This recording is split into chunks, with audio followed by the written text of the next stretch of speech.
Welcome to episode 55 of Rail Talk. We recap a fascinating Whitney day, the first day of the Saratoga sale, which you can see I'm still recovering from.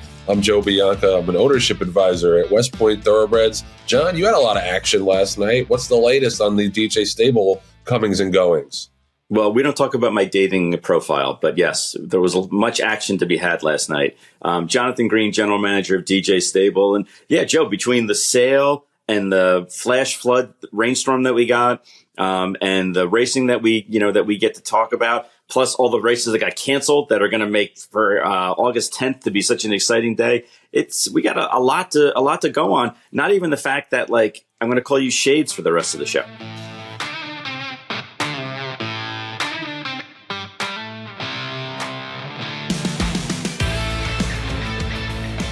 All right, so much to Jon's dismay, I'm going to take the shades off for the rest of the show. But it was a really fascinating Whitney day, really eventful Whitney day. Unfortunately, again, one of the main stories was the decision to take some races or to cancel some races. That we lost the Saratoga Derby and the Troy Stakes, at least for a week. They're rescheduled for this coming Saturday, August 10th. I feel like that decision could have been made a little earlier, but nevertheless, with how soft the turf seemed on Sunday, it probably was the right decision in the end. And we're looking forward to getting those races back running on Saturday. But as far as the Whitney goes, it looked like a pretty stacked race on paper. And we talked about it last week. Like National Treasure was just going to be an underlay. There was too much speed. He didn't get to go to the lead. He did kind of sit a good pocket trip under Johnny Velasquez. Maybe he should have been more aggressive, but he wasn't going to win that race, even if he was on the front end. He was not good. And I think, in a division that's crying out for a leader, Arthur's Ride took that mantle, at least temporarily. He had been very, very impressive in a couple of allowance races earlier this year, sandwiched around a clunker that he ran at Churchill Downs. But he just took that race, took the bull by the horns, and, was clearly the best winner. The pace was quick. And that was one of the days, Jon, this was finally a day where it felt like closers had a real chance. Mm-hmm. And it's been pretty speed favoring pretty much since Belmont at Saratoga. This was the first weekend that I really felt like it was a fair track and closers had a fair shot. And, a couple of closers did come, Crouppy, post time. That photo went the other way. I would have hit for like $4,000, but that's neither here nor there, unfortunately. But yeah, Jon, what was your takeaway from the Whitney? Well, the Whitney, we had promoted it as being a very stacked race, and certainly it was, Joe. I mean, it was nice to see a full field running in a grade one, and there have been a lot of grade ones where we've kind of scratched our head and said, well, maybe next year it won't be. This Whitney group certainly, cemented the fact that this was a legitimate grade one from top to bottom. I think we talked about 6 horses in the race last week. And we didn't even get to a couple of them. I think at the end you did like a quick recap saying we didn't even talk about First Mission. We didn't even talk about Warrior Johnny. It was chock full of some really good horses. But Joe, I am so proud of the fact that you and I called this at exactly, for those of you who are scoring at home, at last show at minute mark 37. You talked about the fact that National Treasure wasn't going to win the race, or it was going to be a complete overlay. And at 39.22 to 39.40, I said, the main thing with National Treasure is wherever he is at the half-mile marker, that's where pretty much he finishes. He doesn't pass horses. The horse is a very nice horse. The horse has made $5.5 million. Anyone and their brother would love to have him in their barn. But at the end of the day, he's a miler. And it's surprising to say that, being that he's a quality road out of a Medaglia d'Oro mare, but that's really his niche, is to run in that, 8, maybe 8.5 furlongs. And you say, well, Jon, 9 furlongs isn't much further. But at this level, with this group of horses, it is a big, big difference. But let's talk more about the winner, Arthur's Ride. And we did talk about the fact that if you put a line through the one race at Churchill that he really finished up the racetrack, he was an up-and-coming horse. And again, shows that the Tappets are a little funky mentally, but they are solid runners. And I thought that Junior Alvarado actually did 2 really good things, that day. One was get the horse out in front and basically slow the pace down. And I say slow, with air quotes, because he went 10-1. It wasn't like he was going, 14 and change, for 6 furlongs. But he hustled to the front, never looked back, and finished. And then the horse was so full of run, Joe, that after the race was over, Junior Alvarado almost literally got thrown off the horse, did a perfect dismount. The Olympic team would be very proud of the way that he stuck the landing, and then got back on the horse, and the horse was still full of energy and full of run. So Arthur's ride, is coming in the 11th hour, but he is really proving to show that he is a legitimate horse. And how about his first stake win is the Grade 1 Whitney? Yeah, well, he got a 110 buyer too, which is legit Grade 1 older male number, and probably I don't even know if you'd have to run that high of a figure to win the Classic this year. I don't think so. Probably not. So he definitely is the leader in the clubhouse right now. Obviously, still a lot to happen.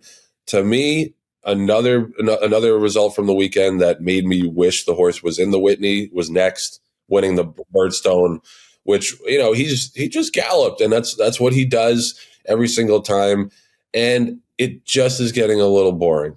I gotta be honest. Like he's a very admirable horse, and it's great to see him strut his stuff. It's really cool to see a horse that's still built to go these long distances. God knows we have so few of those in today's racing business.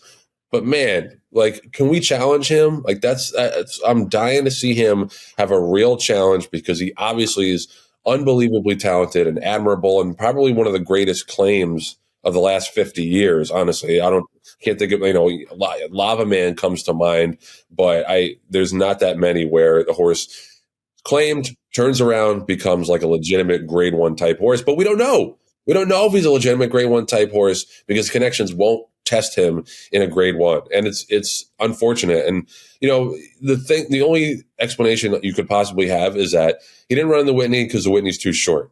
It's a mile and an eighth. This horse really does his best running at 10 furlongs and up. But the Jockey Club Gold Cup is coming up in a handful of weeks. That's a mile and a quarter. The Classic is a mile and a quarter. You tell me that Next really needs to go a mile and a half. He couldn't do that going a mile and a quarter.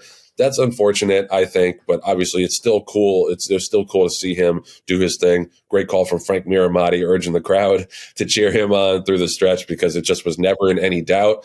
But yeah, that was the other takeaway for me from the weekend, John, was just I really, really want to see Next run against these top level horses.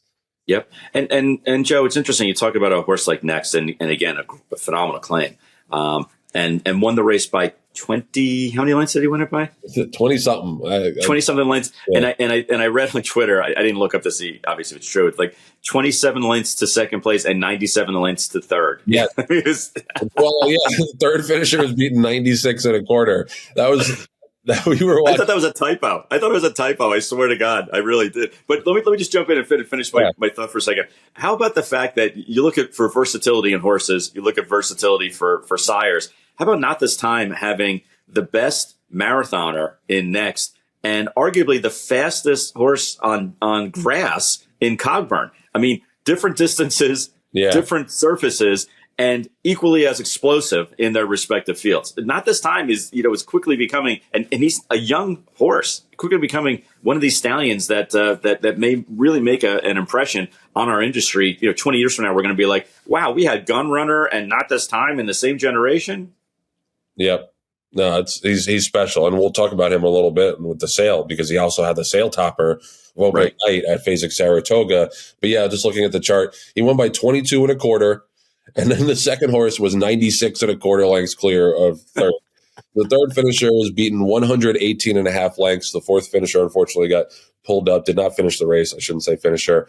It was kind of funny, honestly. We were watching, not that the horse got pulled up, but we were watching the post bar, and we were waiting for Slip Mahoney to cross the wire, because you got to do it. You got to do it to cash that third check. To get the money. Yeah.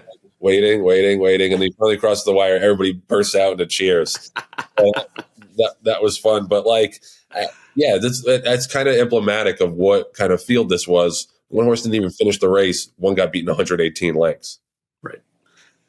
I think you and I with track shoes could finish within 120 lengths of Next. Me, probably. And I don't know about you. Hey, listen, buddy, even though I'm still, I got some weight on me, I'm still running sub 10-minute miles. Okay. All right. I don't know that. That's impressive. Yeah. I can still do it. It still means that I probably would have finished like 800 lengths behind Next, but that's all right. We'll take the self adulation. Well, we should make that into like the Giants Jets bet of some sort. Like you got to do like a public run of humiliation or something if the Giants have a worse record than the Jets. I don't think our viewers want to see that. No, yes they do, John. Yes, that's everything tells me. Everybody tells me on the sales grounds. You gotta humiliate John a little bit more. Yeah, I'm sure they say that. There's no question they say. There's no question they say that. Joe, by the way, speaking of athletic abilities, so I finished third in my pickle. Thank you for asking. I finished third in my pickleball tournament on Sunday, which means I got black type. Oh, all right. Update to the catalog. The catalog. That's right.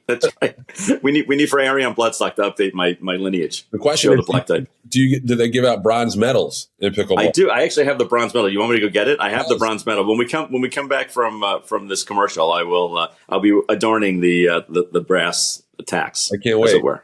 I think I do have it here. Oh no! Oh, it's in my pickleball bag. Sorry. So, as I mentioned in the opener, last night was the opening night of the Fasig-Tipton Saratoga Select Yearling Sale. It was obviously always a star-studded cocktail party that just happens to have horses walking through it and selling for millions of dollars. But the response was huge. I honestly, and obviously the show is brought to you by Fasig-Tipton, but I would say this anyway, that it really is a circle the date on your calendar sale, unlike any other sale, I think, in America. There's obviously some other great sales, but this is the one, and if you haven't been, I suggest you go at least once to the Saratoga sale, because it really, it has a buzz and an atmosphere that I don't think any other sale has. And obviously the results were through the roof. 500,000, a little over 500,000 for the average.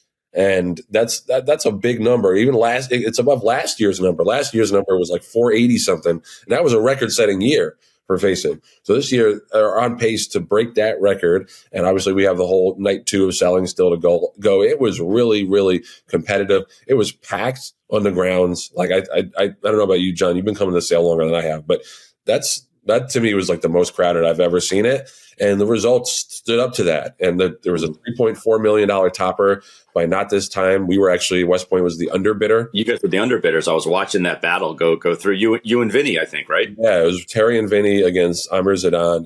Amr Zidane won out. And, it only takes two. We always say that. That was not a horse that stuck out to me as a potential topper, just looking through the catalog. Not that I'm like a huge expert about it.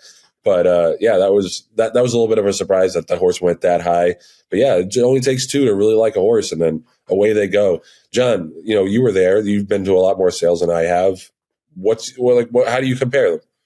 Well, it was a party atmosphere last night, and it wasn't dampened by the fact that 20 minutes before their sale was to start, there was a downpour, and lightning and thunder, and people kind of sheltered in place and got through it. The horses, I thought, in the beginning of the sale were a little geeked up, and understandably so, because of the crowd, and they're yearlings, so they're not used to seeing this thrush of people and having this kind of noise, and with the change in the atmosphere, literally and figuratively, there was electricity in the air, and the first few horses were a little antsy. As a matter of fact, they actually took 2 different horses, and I think it was the first 42 of them actually they took out of the ring because they were getting so geeked up and amped up, and understandably so. But yeah, Joe, you had 6 horses that sold for over $1 million. You had another horse that was an RNA at almost 1.1 million. So you can arguably say there were 7 horses that brought 7 figures. And it was the 6 horses that sold for over $1 million had 6 different buying interests. So to me, that shows not only strength at the top, but also there was a breadth of buyers that were willing to raise their hand at that 7-figure mark. Again, you mentioned it was Not This Time. It was the usual suspects. It was Not This Time, Curlin, Gunrunner, Tappet, Into Mischief, and Charlatan was the last one that brought over $1 million at $1.5 million. 5 Colts and 1 Filly. But Joe, the other thing that stuck out to me. Yeah, is it stuck? The one it stuck out to me. For those of you out in the Midwest, it stuck out. For those of you who speak proper English, it stuck out. You pick your poison on that one. Was just the amount of people that were excited about bidding, and it didn't matter that the political landscape is turned upside down right now, and it didn't matter that the stock market worldwide is down, 5-6% in the past couple of business days. It didn't affect anything that went on last night. It's not going to affect anything that's going on tonight. And there is a laggard effect in the industry. But that being said, there was a genuine enthusiasm for people to buy horses and to be seen buying horses. And that's what makes this sale, as you said, such a must see. I met a guy from Nebraska who came in all the way from Nebraska just not to see the races this week, but because he had heard about how exciting it is at the sale. And I saw him this morning at breakfast, just kind of perchance, and we talked about the sale, and he was blown away at all the pageantry that goes on at these yearling sales. Yeah, no, I mean it really is a one of a kind experience, and like I said, definitely something you should check out. Should be on your bucket list if you haven't been there, or if you've only been to the races up at Saratoga. But this is not it. Like, this is not the only big auction that we got coming up for Fasig-Tipton. I honestly, I like the New York bred sale. It doesn't have the pageantry necessarily, like John's saying, of the Saratoga sale, but you got a ton of nice horses. And I just love that there's an individual sale just for New York breds. Like, it speaks to the strength of the program. And I always appreciated Fasig putting on that show, especially a week after the Saratoga sale, because I wouldn't blame them if after the Saratoga sale they took like a month off. We're like, we gotta regroup and look forward to the fall sales. But no, they're right back at it, August 11th and 12th. So that's this coming Sunday and Monday for the New York bred yearlings. Catalogs online, obviously, and then you got the digital sale August 22nd through the 27th, the latest one of those. So those continue to only grow in importance, and the toppers seem to be higher and higher every single time. But yeah, like, I'm looking forward to night 2. I think I'm hopeful that it'll be a little bit easier buying conditions, but I don't know, John. Like, when you have these catalogs where it's only 120 horses each night, and every horse has like a stunning blue blood pedigree, pretty much, it's competitive out there. It's going to be competitive tonight. The New York bred sale eases up a little bit as far as price, but not in competitiveness. I personally love the fact that they've segregated the New Yorkers away from everyone else. I think that should be a policy, not only in horses, but also in the human race. But that's another time for another show. But yeah, Joe, it's going to be exciting. We're actually coming back for the New York bred sale. We get outbid all the time in this sale, but we're coming back guns blazing for the New York bred sale. Oh man, that was like a Resolute announcement. I shouldn't have done that. Now I told everyone what we're going to be doing. Well, no, I mean, the Resolute thing would be to live stream, like, your short list, or you're flipping through the catalog, right? Right. By the way, did you, when you're walking around, did you see the 6 different like $1 million cars that are parked at Fasig-Tipton? Those are all Resolute cars. Why? Why did he bring 6 cars, 6 Lamborghinis, and I don't even know what kind of cars they are, and park them strategically at the front entrances of the? Is that like the ultimate, like, peeing on the hydrant to show this is my domain? I don't understand. We're not a car industry. There's no signage that says that he did it. It's just all word of mouth that he had 6 cars either brought up from Kentucky or brought in from various places, and placed at every single entrance in the pavilion. I mean, that is the biggest, like, like throwing down the gauntlet I've ever seen at sale. Yeah, it's like fucking rich guys, man. It's like a completely different level of ego than you could ever possibly fathom as a normal peon, like you're, not John. But. Oh my God. It cracked me up. And I didn't even ask. I wasn't like, hey, whose car is that? I thought maybe it was like a local car dealership that was, that like the signs got blown away because of the rain and stuff like that. And somebody came up to me at the valet parking when I was leaving. They're like, hey, did you see what Resolute did? These are all his cars. I'm like, why? Hey, man. I think next time I'm going to have to bring up, like, all of our Monets and Picassos and just put them out and just not put any signage out. Just put them out for display, and let people talk. And I'll be like, yeah, those are from the Bianca branch of the Smithsonian. I'm surprised that Jon Stewart didn't bring out like blue and orange cars to like needle Repole. That would have been. I think Repole owns them all. Yeah, I guess. He's a troll. Like he's a very very wealthy troll. Yeah. And We need. By the way, Joe, is this a segment or is this a commercial? I forget. It's both. It's both. Okay, that's why I was asking, because I was like, wait a second, I lost track. Are we? We're just that good. It's just that conversational. It's just that banter. No, we transition. That's why the sponsors love us. We transition seamlessly from ads to content. I don't know what's what. I don't know what's what. It's not really PodCon because we would have talked about this show, the sale anyway. But yeah, it can be both. Okay. All right. Good. Well, can I actually shift gears for a second and tell you about an interaction that I had with Mike Repole at TaylorMade, who's also a sponsor that we'll be talking about, I'm sure, pretty soon. This is not part of the TaylorMade sponsor banter, by the way. It just happened to be at that barn. So, so look, we give people in this industry, pushback, and it's all out of, some of it's out of humor, some of it's entertainment, but a lot of it is because we want to bring a message of change, because we want this industry, to continue to do better. So my dad and I were looking at a couple of horses at TaylorMade, and we saw Mike Repole and his entourage come by. And my dad's very good friends with Mike. And so they broke off and started talking. And a couple of minutes later, I look up after finishing up with the yearling, and Mike's kind of, waving me. So I walk over, and he introduces me to his nephew, who's a very nice guy, who's trying to learn ropes of the business.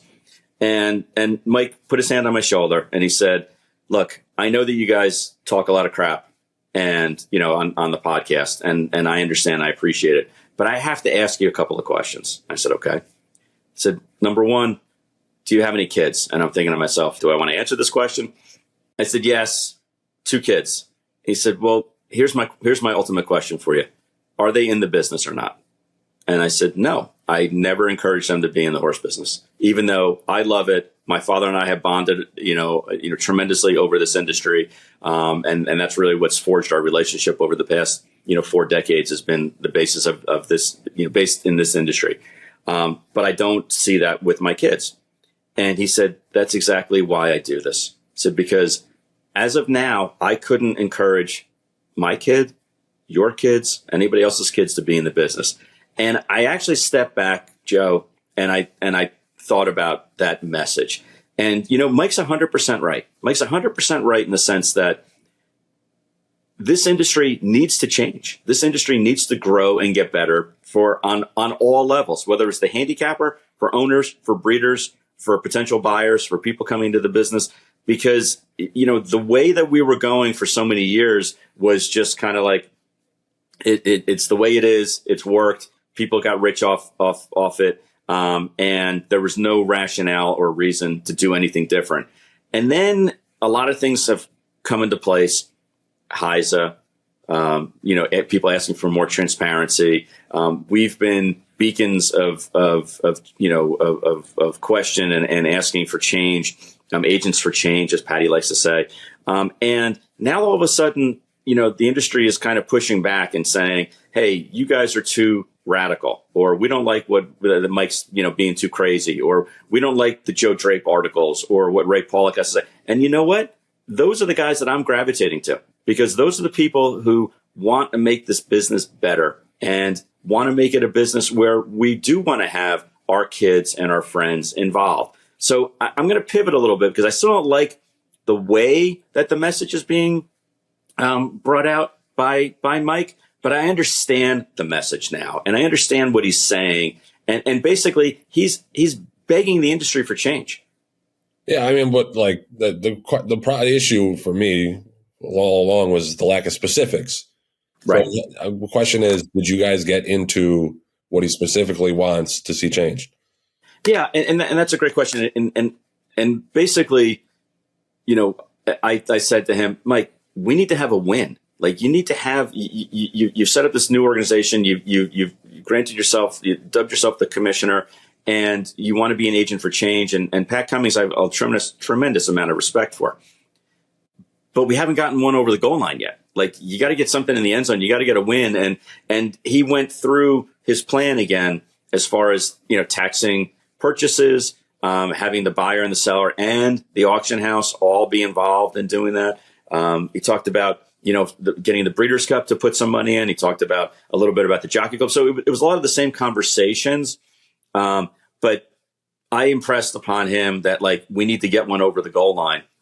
He needs to get one over the goal line to show that they're a viable industry, agent, and that they are going to do something other than just talk about it. And he talked about a lot of the meetings that he's had and conversations that he's had. And basically, his feeling, again, I can't speak for him, but just what he said to me was, he says that there's a lot of people who tell him, yeah, we're behind you. And then he gets a meeting or he gets ready for action, and there's nobody behind him anymore. There's nobody that actually wants to actually have it affect their pocketbook. So talk is cheap. And those are my words, not necessarily his words. But I think that if we had him on, he would say, yeah, I'm getting a little frustrated about the fact that, people are giving me lip service that they want to make change until it affects their pocketbook. Hell, he's even said that before. Yeah. That's why I'm in the liberated position of having no money. So I can advocate for whatever the fuck, because it doesn't affect me, because I'm not, I'm not a wealthy person, and I don't have these entrenched business interests, beyond just my career. I think the industry, I agree with Mike. It needs a major shift in priority. And I think I've seen it, honestly, a lot. Yeah. When it comes to horse safety, I've seen that shift to make that the clear number one priority. And that was always my issue with what Mike was saying when he was like, oh, there's nothing good in the industry, and this and that. And it's just well, you're kind of papering over a lot of major progress that's being made, and a lot of shift in terms of putting something clearly first. But yeah, I've always said, I think Mike's heart is in the right place. Yeah. I think he's obviously a very passionate advocate for the game. And yeah, I'm glad you two hit it off. Well, and the other thing, Joe, that I think we should bring up is the fact that one of the reasons why you and I and Patty wanted to have this podcast from the get-go was to give an alternative conversation channel to people, because so many I'm not going to shit on the other podcasts, but so many other podcasts are just heightening what's going on. Oh, this was a great race. Oh, this stallion's doing great. Oh, this was a phenomenal situation, and they don't have a stake in the game, and financially, other than just they sell ads in essence. And B, they want to put their head in the sand about the real issues that are going on. And that's why I think that it's so important for us to bring the Joe Drapes on and the Ray Pollacks and people like that have an alternative view. But also, I throw that invitation out there again to people who are in the audience and in the industry who may not agree with what we have to say. We are not gotcha journalists. We're the farthest thing from it. We just want to have open, honest conversations. And the best way to do that is to, actually come on and talk about what's going on. We've been a splintered industry for almost since inception, with the kings and the queens and the royalty and everybody else. And basically that hasn't really changed very much, except it's not, Queen Smith that runs the organ, that runs the operation. It's the same family that's been in the Jockey Club for the past, 5-6 generations. But we need to come together as an industry, or there ain't going to be an industry. Trail Talk is sponsored by TaylorMade. Jon mentioned he was at the TaylorMade consignment yesterday. And where else would you rather be at a yearling sale than at the TaylorMade consignment? They had great success last night and expect that to just carry over into tonight. And when you're a TaylorMade client, they treat you like your family. They treat every horse that you have like it's the most important horse in the consignment. And that's how they've stayed on top of the game for so long. Jon's talked about it and how, the relationship that he has with the Taylor family. And they're second to none in terms of pretty much all sales, but definitely the yearling sales. And obviously we got Keeneland September right around the corner as well. They'll have a consignment at the New York bred sale, I'm sure.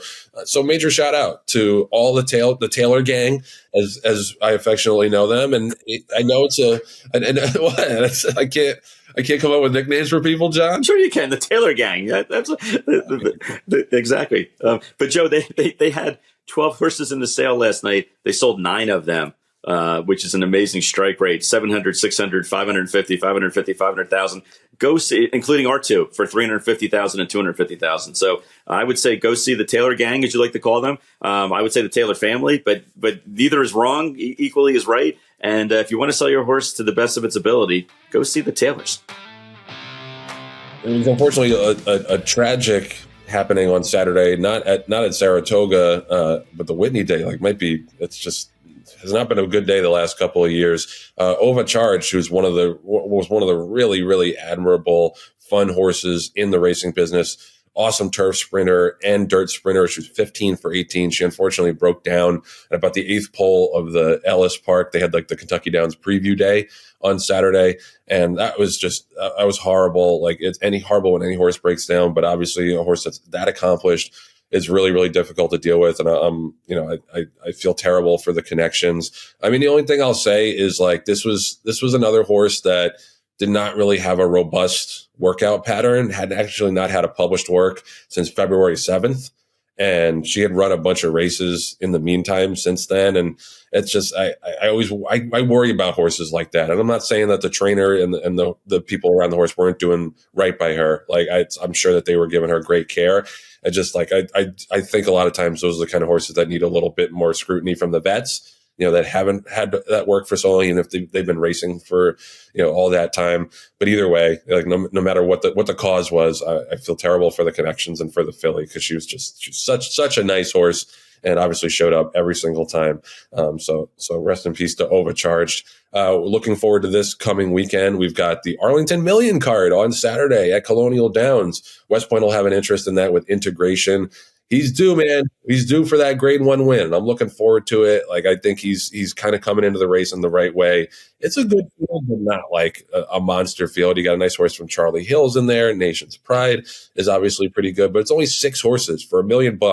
Anytime you can get a 6-horse field for $1 million, you'll take your chances. And then we're going to take our shot with Integration with Kendrick Carmouche back up aboard on Saturday. So looking forward to that. We've also got the Secretariat and the Bev D, and the rescheduled card from last Saturday, or at least some of the races, with the Saratoga Derby that we have Carson's run in, and the Troy Stakes. Cogburn, finally get to see him. I shouldn't say finally, but a week delayed, we get to see him. So we're really looking forward to that. And yeah, John, it's 4-star Dave too. Great weekend of races coming up. It's a great weekend of racing. If you can't get excited about this weekend, then you're not into racing. A little bummer that 2 of the big races at Colonial only have 6 horses in them, with the Beverly D and the Arlington Million, respectively. But good, solid races.